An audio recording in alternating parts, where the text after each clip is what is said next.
Gmail നമ്മളെല്ലാവരും ഉപയോഗിക്കുന്ന ഒന്നാണല്ലോ. Gmail എങ്ങനെയാ റവന്യൂ ജനറേറ്റ് ചെയ്യുന്നത്?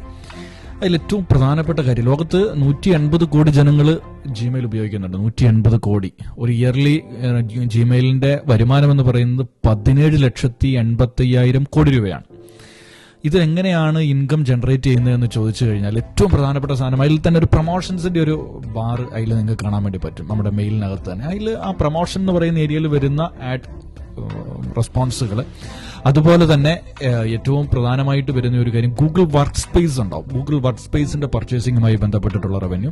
അതുപോലെ തന്നെ നമ്മൾ വളരെയധികം മെയിൽ ഫയൽസ് ഒക്കെ ട്രാൻസ്ഫർ ചെയ്ത് കഴിയുമ്പോൾ കുറച്ച് നാൾ കഴിയുമ്പോഴത്തേക്ക് ഇതിന്റെ സ്റ്റോറേജ് ഫുൾ ആവും. അപ്പോൾ നമ്മൾ വീണ്ടും സ്റ്റോറേജ് പർച്ചേസ് ചെയ്യണം. ഇങ്ങനെയുള്ള മെത്തേഡുകളിലൂടെയാണ് ജിമെയിൽ വരുമാനം പ്രധാനമായിട്ടുണ്ടാക്കുന്നത്. അപ്പോൾ ഈ 180 കോടി എന്ന് പറയുന്നത് വളരെ വലിയൊരു ഫിഗർ ആണല്ലോ ആ ഒരു സബ്സ്ക്രിപ്ഷൻ അല്ലെ യൂസ്ഡ് ഓഡിയൻസിനെ വെച്ച് നോക്കുമ്പോൾ.